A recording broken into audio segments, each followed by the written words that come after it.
Sir, आज मैं इस सदन में ये मांग रखता हूं कि जैसे इंडियन वोटर के पास राइट टू इलेक्ट है, वैसे ही राइट टू रिकॉल भी होना चाहिए। अगर देश का मतदाता अपने नेताओं को हायर कर सकता है तो वो नेताओं को फायर करने की शक्ति भी उसे मिलनी चाहिए।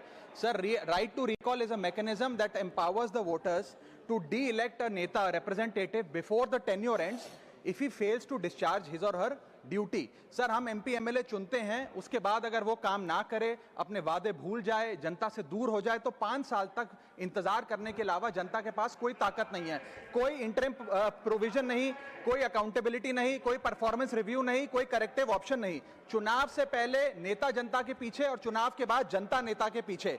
और सर, 5 साल is too long a period in this day and age. अगर एक गलत फैसला गलत नेता को चुनने का लिया तो लाखों लोगों का भविष्य अंधकार में जाता है और पूरा क्षेत्र पीछे जाता है। Sir, we can trust our voters to elect. हमें अपने मतदाता पे विश्वास करना चाहिए कि वो अपनी गलती बदल भी सके राइट टू रिकॉल की ताकत से। Sir, let me clarify that right to recall is not a weapon against politicians. It is an insurance policy for democracy. और भारत के संविधान में जब आप राष्ट्रपति को इंपीच कर सकते हैं टेन्योर के दौरान, उपराष्ट्रपति को हटाने का प्रावधान है, जजों को इंपीच करने के लिए प्रोसेस लेट डाउन है, यहां तक कि रूलिंग गवर्नमेंट के खिलाफ नो कॉन्फिडेंस मोशन लाकर आप सरकार बर्खास्त कर सकते हैं। तो एमपी एमएलए अगर आपका नॉन परफॉर्मिंग है तो उसको हटाने के लिए क्यों नहीं राइट टू रिकॉल मतदाता को देना चाहिए। दुनिया की 24 से ज्यादा डेमोक्रेसीज में राइट टू रिकॉल का मैकेनिज्म लागू है, जिसमें यूएस, कनाडा, स्विट्जरलैंड जैसे देश है। मैं आपको उदाहरण देता हूं सर, कैलिफोर्निया में एक गवर्नर क्रिस डेविस नाम के नेता 2002 में चुने गए। उनके कार्यकाल में मैसिव पावर कट हुए, एनर्जी क्राइसिस हुआ, बजट की मिसमैनेजमेंट और गन शूटिंग की वारदातें हुई। उसके चलते 1.3 मिलियन कंस्टिट्यूएंट्स ने एक पिटीशन साइन करके दी कि इन्हें रिकॉल किया जाए।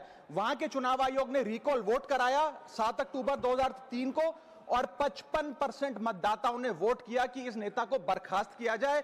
ग्रे डेविस को हटाया गया और आर्नल्ड श्वार्ज़नेगर को वहां पे गवर्नर बनाया गया। सर, मैं बता दूं कि हिंदुस्तान में भी इसका प्रेसिडेंट है। कर्नाटक, मध्य प्रदेश, महाराष्ट्र और राजस्थान में रिकॉल मैकेनिज्म ग्राम पंचायत के स्तर पे लागू है और ग्राम सभा के लोग मतदाता वोट करके उन्हें वापस बुला सकते हैं। सर, लेकिन इसका मिसयूज ना हो, इसलिए हमें सेफगार्ड्स भी बनाने पड़ेंगे। एक थ्रेशोल्ड रखना चाहिए कि 35 से 40% मतदाता अगर साइन कर दे तभी राइट टू रिकॉल वोट करवाया जाए।